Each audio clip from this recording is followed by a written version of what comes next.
ਤਾਂ ਹੁਣ ਬੰਦਾ ਦੁਖੀ ਕਿਉਂ ਹੁੰਦਾ ਹੈ? ਕਿਉਂਕਿ ਅੱਜ ਬੰਦਾ ਦੂਜੇ ਨੂੰ ਖੁਸ਼ੀ ਦੇਣ ਦੀ ਬਜਾਏ ਦੂਜੇ ਦੀ ਖੁਸ਼ੀ ਦੇਖ ਕੇ ਸੜਦਾ ਬੰਦਾ ਜ਼ਿਆਦਾ ਹੈ। ਦੁਖੀ ਬੰਦਾ ਜ਼ਿਆਦਾ ਹੁੰਦਾ ਕਿ ਉਹ ਖੁਸ਼ ਕਿਉਂ ਹੈ। ਦੂਜੇ ਨੂੰ ਤਰੱਕੀ ਕਰਦਾ ਦੇਖ ਕੇ ਬੰਦਾ ਆਪ ਦੁਖੀ ਜ਼ਿਆਦਾ ਹੁੰਦਾ ਹੈ।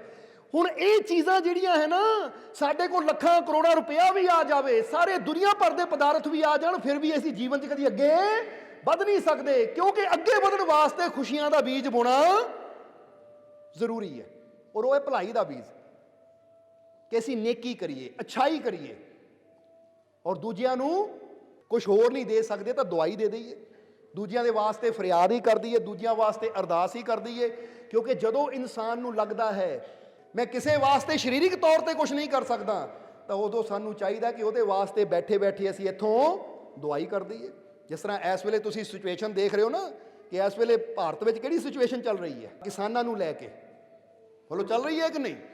ਇਸ ਲਈ ਕਿੰਨੇ ਹਜ਼ਾਰਾਂ ਲੱਖਾਂ ਹੀ ਕਿਸਾਨ, ਪਹਿਲੀ ਗੱਲ ਤਾਂ ਸਮਝ ਲਓ ਕਿਸਾਨ ਜਿਹਦੇ ਨਾਮ ਦੇ ਵਿੱਚ ਹੀ ਸ਼ਾਨ ਲਫ਼ਜ਼ ਆਉਂਦਾ ਹੈ। ਅਗਰ ਦੇਖਿਆ ਜਾਵੇ ਤਾਂ ਦੇਸ਼ ਦੀ ਸ਼ਾਨ ਹੈ ਕਿਸਾਨ, ਦੇਸ਼ ਕੀ ਸ਼ਾਨ। ਹੁਣ ਕਿੰਨੇ ਕਿਸਾਨ ਇੰਨੇ ਸਰਦ ਮੌਸਮ ਦੇ ਵਿੱਚ ਆਪਣੇ ਹੱਕ ਨੂੰ ਲੈਣ ਵਾਸਤੇ ਜੱਦੋ ਜਹਿਦ ਕਰ ਰਹੇ ਹੈ। ਹੁਣ ਜੇ ਇਨਸਾਨ ਸਰੀਰਕ ਤੌਰ ਤੇ ਉਹਨਾਂ ਦੀ ਹੈਲਪ ਨਹੀਂ ਕਰ ਸਕਦਾ, ਮਦਦ ਨਹੀਂ ਕਰ ਸਕਦਾ, ਤੇ ਅਸੀਂ ਉਹਨਾਂ ਵਾਸਤੇ ਰਲ ਕੇ ਦੁਆ ਤਾਂ ਕਰ ਸਕਦੇ ਹਾਂ, ਅਰਦਾਸ ਤਾਂ ਕਰ ਸਕਦੇ ਹਾਂ, ਬੇਨਤੀ ਤਾਂ ਕਰ ਸਕਦੇ ਹਾਂ। ਬੋਲੋ ਸਮਝਦੇ ਹੋ ਕਿ ਨਹੀਂ? ਇੱਕ ਜੀਵ ਨੇ ਸਾਨੂੰ ਪੁੱਛਿਆ ਵੀ ਸੀ ਕਿ ਮਾਲਕੋ ਵੀ ਆ ਜੋ ਇਸ ਵੇਲੇ ਚੱਲ ਰਿਹਾ ਕੀ ਹੈ ਇਹ? ਤੇ ਅਸੀਂ ਕਿਹਾ, ਇੱਕ ਛੋਟੀ ਜਿਹੀ ਕਹਾਣੀ ਯਾਦ ਆ ਗਈ ਸਾਨੂੰ, ਇੱਕ ਛੋਟੀ ਜਿਹੀ ਕਹਾਣੀ ਯਾਦ ਆ ਗਈ ਅਕਬਰ ਬਾਦਸ਼ਾਹ ਦੇ ਜੀਵਨ ਦੀ। ਕਿ ਇੱਕ ਦਿਨ ਸਵੇਰੇ ਸਵੇਰੇ ਜਦੋਂ ਸਾਰੇ ਦਰਬਾਰੀ ਆਪਣੇ ਘਰੋਂ ਤਿਆਰ ਹੋ ਕੇ ਬਾਦਸ਼ਾਹ ਅਕਬਰ ਦੇ ਦਰਬਾਰ 'ਚ ਆਏ, ਤਾਂ ਬਾਦਸ਼ਾਹ ਅਕਬਰ ਉਸ ਵੇਲੇ ਦਰਬਾਰ 'ਚ ਨਹੀਂ ਬੈਠਾ ਸੀ। ਸਾਰੇ ਇੰਤਜ਼ਾਰ ਕਰ ਰਹੇ ਹੈ ਕਿ ਬਾਦਸ਼ਾਹ ਅਕਬਰ ਕਿਹੜੇ ਵੇਲੇ ਦਰਬਾਰ 'ਚ ਆਏਗਾ ਔਰ ਦਰਬਾਰ ਦੀ ਕਾਰਵਾਈ ਸ਼ੁਰੂ ਹੋਏਗੀ। ਸਾਰੇ ਦਰਬਾਰੀ ਪਹੁੰਚ ਚੁੱਕੇ ਹੈ, ਬੀਰਬਲ ਵੀ ਪਹੁੰਚ ਚੁੱਕਾ ਹੈ ਜੋ ਕਿ ਮੇਨ ਦਰਬਾਰੀ ਸੀ। ਹੁਣ ਜਦੋਂ ਬਾਦਸ਼ਾਹ ਅਕਬਰ ਦਾ ਇੰਤਜ਼ਾਰ ਹੋ ਰਿਹਾ ਤਾਂ ਅਕਬਰ ਬਾਦਸ਼ਾਹ ਨਹੀਂ ਆਇਆ। ਸਾਰੇ ਇੰਤਜ਼ਾਰ ਕਰ ਰਹੇ ਹੈ, ਅਕਬਰ ਆਪ ਨਹੀਂ ਆਇਆ, ਉਹਦਾ ਸੰਦੇਸ਼ਾ ਆ ਗਿਆ ਕਿ ਸਾਰੇ ਦਰਬਾਰੀ ਇਕੱਠੇ ਹੋ ਕੇ ਮੇਰੇ ਕੋਲ ਆ ਜਾਓ। ਹੁਣ ਅਕਬਰ ਬਾਦਸ਼ਾਹ ਇੱਕ ਜਗ੍ਹਾ ਬੈਠਾ ਹੋਇਆ ਸੀ। ਹੁਣ ਜਦੋਂ ਸਾਰੇ ਦਰਬਾਰੀ ਉੱਥੇ ਪਹੁੰਚੇ ਤਾਂ ਕੀ ਦੇਖਿਆ ਕਿ ਉਸ ਦਿਨ ਅਕਬਰ ਬਾਦਸ਼ਾਹ ਦੇ ਅੰਦਰ ਇੱਕ ਇੱਛਾ ਪੈਦਾ ਹੋ ਗਈ ਸੀ ਖਿਚੜੀ ਬਣਾਉਣ ਦੀ, ਕਿ ਅੱਜ ਮੈਂ ਆਪਣੇ ਹੱਥੀਂ ਖਿਚੜੀ ਬਣਾਉਣੀ ਹੈ। ਕਿਉਂਕਿ ਕਈ ਵਾਰ ਅਕਬਰ ਬਾਦਸ਼ਾਹ ਨੂੰ ਕਈ ਇੱਛਾਵਾਂ ਉਹਦੇ ਅੰਦਰ ਪੈਦਾ ਹੋ ਜਾਂਦੀਆਂ ਸੀ, ਉਹਦੇ ਅੰਦਰ ਭਾਵਨਾ ਪੈਦਾ ਹੋਈ ਅੱਜ ਮੈਂ ਆਪਣੇ ਹੱਥੀਂ ਖਿਚੜੀ ਤਿਆਰ ਕਰਨੀ ਹੈ। ਔਰ ਜਦੋਂ ਅਕਬਰ ਵਰਗਾ ਬਾਦਸ਼ਾਹ ਜਿਹਨਾਂ ਕਦੀ ਕੋਈ ਚੀਜ਼ ਬਣਾਈ ਨਾ ਹੋਵੇ ਖਿਚੜੀ ਬਣਾਏਗਾ ਤਾਂ ਕਿੰਨੀ ਕੁ ਸਵਾਦ ਬਣੇਗੀ, ਇਹ ਤਾਂ ਸਾਰਿਆਂ ਨੂੰ ਪਤਾ ਹੈ। ਹੁਣ ਅਕਬਰ ਬਾਦਸ਼ਾਹ ਖਿਚੜੀ ਬਣਾ ਰਿਹਾ ਹੈ ਕਿਉਂਕਿ ਉਹਦੇ ਮਨ 'ਚ ਭਾਵਨਾ ਆ ਗਈ ਕਿ ਰਾਤ ਨੂੰ ਪਤਨੀ ਨੇ ਉਦਾਂ ਹੀ ਕਹਿ ਦਿੱਤਾ ਕਿ ਐਡੇ ਵੱਡੇ ਬਾਦਸ਼ਾਹ ਹੋ, ਤੁਹਾਨੂੰ ਕੁਝ ਖਾਣਾ ਬਣਾਉਣਾ ਵੀ ਆਉਂਦਾ ਕਿ ਨਹੀਂ? ਤਾਂ ਬਾਦਸ਼ਾਹ ਨੇ ਕਿਹਾ ਕੋਈ ਨਹੀਂ, ਸਵੇਰ ਨੂੰ ਮੈਂ ਖਿਚੜੀ ਬਣਾ ਕੇ ਦਿਖਾऊं ਤੈਨੂੰ। ਆਪਣੀ ਬੇਗਮ ਨੂੰ ਖੁਸ਼ ਕਰਨ ਦੀ ਖਾਤਰ ਅਕਬਰ ਖਿਚੜੀ ਬਣਾ ਰਿਹਾ ਸੀ ਔਰ ਬੜਾ ਡਗਰਾ ਬਣਾਇਆ ਕਿ ਆਪ ਤਾਂ ਖਾਣੀ ਹੈ, ਬੇਗਮ ਨੂੰ ਖਿਲਾਣੀ, ਨਾਲ ਨਾਲ ਦਰਬਾਰੀਆਂ ਨੂੰ ਵੀ ਖਿਲਾਣੀ ਹੈ। ਹੁਣ ਜਦੋਂ ਸਾਰੇ ਦਰਬਾਰੀ ਆ ਕੇ ਬਹਿ ਗਏ ਤਾਂ ਅਕਬਰ ਨੇ ਕਿਹਾ ਮੈਂ ਖਿਚੜੀ ਤਿਆਰ ਕਰ ਰਿਹਾ, ਸਾਰੇ ਤਿਆਰ ਹੋ ਜਾਓ ਖਾਣ ਨੂੰ। ਤਾਂ ਹੁਣ ਬੀਰਬਲ ਨੂੰ ਥੋੜਾ ਜਿਹਾ ਹੋਇਆ, ਕਿਉਂਕਿ ਅਕਬਰ ਕਿੱਦਾਂ ਦੀ ਖਿਚੜੀ ਬਣਾ ਸਕਦਾ ਹੈ, ਤਾਂ ਬੀਰਬਲ ਜਾਣਦਾ ਹੀ ਸੀ, ਸਮਝਦਾਰ ਸੀ। ਪਰ ਹੁਣ ਬਾਕੀ ਦਰਬਾਰੀ ਤਾਰੀਫ ਕਰ ਰਹੇ ਹੈ ਕਿ ਬਾਦਸ਼ਾਹ ਬਣਾ ਰਹੇ ਤਾਂ ਖਿਚੜੀ ਸਵਾਦ ਹੀ ਬਣੇਗੀ, ਖਿਚੜੀ ਅੱਛੀ ਬਣੇਗੀ। ਹੁਣ ਸਾਰੇ ਬਹਿ ਗਏ, ਪਰ ਭੋਜਨ ਸਾਰੇ ਕਰਕੇ ਆਏ ਆ ਘਰੋਂ, ਕਿਉਂਕਿ ਸਵੇਰੇ ਸਵੇਰੇ ਜਦੋਂ ਬੰਦਾ ਤਿਆਰੀ ਕਰਕੇ ਆਉਂਦਾ ਤਾਂ ਨਾਸ਼ਤਾ ਵਗੈਰਾ ਘਰੋਂ ਕਰਕੇ ਆਉਂਦਾ ਹੈ। ਹੁਣ ਸਾਰੇ ਬਹਿ ਗਏ ਦਰਬਾਰੀ, ਅਕਬਰ ਦੀ ਖਿਚੜੀ ਵੀ ਤਿਆਰ ਹੋ ਗਈ ਤਾਂ ਬੜੇ ਬੜੇ ਕੋਲੇ ਸਾਹਮਣੇ ਰੱਖ ਦਿੱਤੇ ਗਏ। ਔਰ ਅਕਬਰ ਨੇ ਕਿਹਾ ਜਿੰਨੀ ਪਈ ਹੈ ਨਾ ਖਾਣੀ ਪੈਣੀ ਹੈ ਸਾਰਿਆਂ ਨੂੰ, ਕਿਉਂਕਿ ਵੱਡਾ ਡਗਰਾ ਬਣਾ ਲਿਆ ਹੈ। ਹੁਣ ਨਾ ਕਰ ਨਹੀਂ ਸਕਦੇ ਅਕਬਰ ਬਾਦਸ਼ਾਹ ਨੂੰ।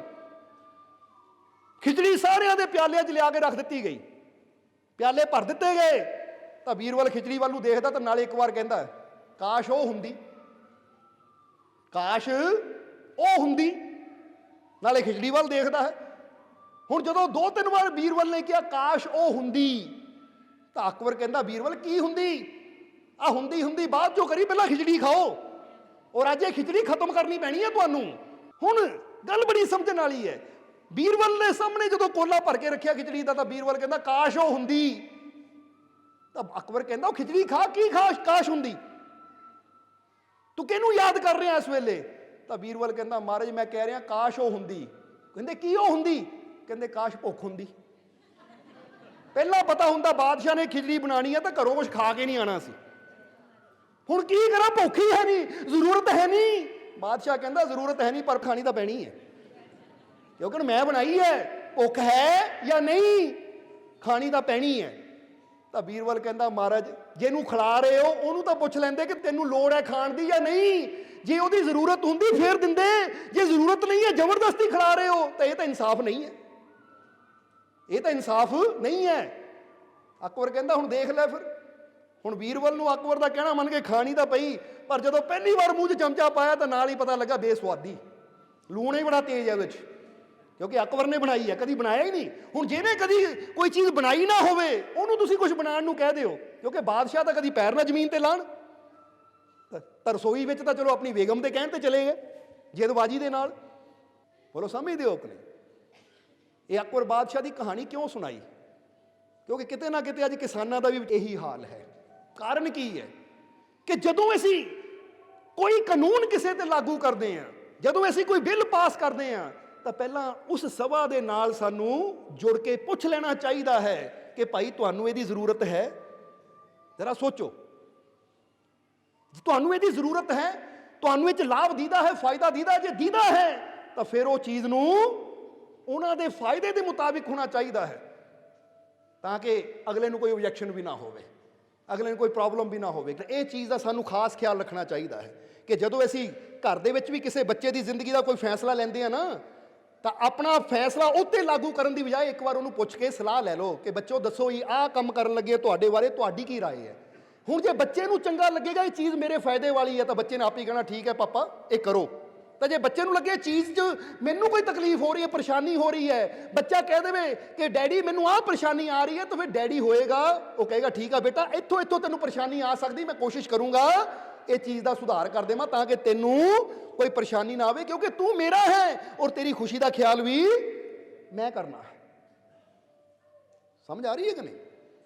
ਹੁਣ ਪਤਨੀ ਦੇ ਪ੍ਰਤੀ ਕੋਈ ਫੈਸਲਾ ਲੈਣਾ ਹੋਵੇ, ਪਤੀ ਕਹੇ ਨਹੀਂ ਮੇਰੀ ਚੱਲਣੀ ਹੈ, ਮੈਂ ਲੈਣਾ ਹੈ ਫੈਸਲਾ, ਤਾਂ ਫਿਰ ਉਹ ਵੀ ਗਲਤ ਹੋ ਜਾਂਦਾ। ਬੱਚਿਆਂ ਦੇ ਪ੍ਰਤੀ ਕੋਈ ਫੈਸਲਾ ਲੈਣਾ ਹੈ, ਯਾਨੀ ਕਿਸੇ ਦੇ ਪ੍ਰਤੀ ਵੀ ਫੈਸਲਾ ਲੈਣਾ ਹੈ, ਤਾਂ ਉਹਦੀ ਰਾਏ ਜ਼ਰੂਰ ਪੁੱਛਣੀ ਚਾਹੀਦੀ ਹੈ ਕਿ ਭਾਈ 10 ਬੰਦੇ ਇੱਕ ਜਗ੍ਹਾ ਬਹਿ ਕੇ ਕਿਸੇ ਚੀਜ਼ ਨੂੰ ਲਾਗੂ ਕਰਨ ਦੀ ਬਜਾਏ ਅਸੀਂ ਇਹ ਕਰੀਏ ਕਿ ਪਹਿਲਾਂ ਉਹ ਚੀਜ਼ ਦਾ ਸੁਝਾਅ ਦਈਏ ਕਿ ਆਹ ਚੀਜ਼ ਅਸੀਂ ਕਰਨਾ ਚਾਹੁੰਦੇ ਹਾਂ, ਦੱਸੋ ਕਿਹੜੇ ਕਿਹੜੇ ਇਹਦੇ 'ਚ ਐਗਰੀ ਹੈ, ਔਰ ਜੇ ਤੁਹਾਨੂੰ ਇਹ 'ਚ ਕੋਈ ਕਮੀ ਨਜ਼ਰ ਆਉਂਦੀ ਹੈ ਤਾਂ ਸਾਨੂੰ ਦੱਸੋ, ਤਾਂ ਕਿ ਜਦੋਂ ਇਹ ਚੀਜ਼ ਨੂੰ ਲਾਗੂ ਕੀਤਾ ਜਾਵੇ ਤਾਂ ਕਮੀਆਂ ਨੂੰ ਦੂਰ ਕਰਕੇ ਅਸੀਂ ਉਹਨੂੰ ਪਰਫੈਕਟ ਬਣਾ ਕੇ ਲਾਗੂ ਕਰੀਏ, ਤਾਂ ਕਿ ਕਿਸੇ ਨੂੰ ਕੋਈ ਪ੍ਰੋਬਲਮ ਵੀ ਨਾ ਆਵੇ, ਕਿਸੇ ਨੂੰ ਕੋਈ ਤਕਲੀਫ ਵੀ ਨਾ ਹੋਵੇ।